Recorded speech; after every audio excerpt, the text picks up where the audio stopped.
যে মানুষ তার নিজের জীবনে উন্নতির চেষ্টা করতে ইচ্ছুক, ব্যক্তিগতভাবে তার কখনো ঝগড়া করার সময় থাকে না। যে নিজেকে নিয়ন্ত্রণ করতে পারে না, নিজের ক্রোধকে সংযত করতে পারে না, তার পক্ষে উন্নতি করা অনেক কঠিন।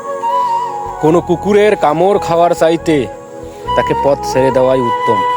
কেননা কুকুরটাকে মেরে ফেললেও তার কামড় তো ফিরিয়ে দেওয়া যাবে না।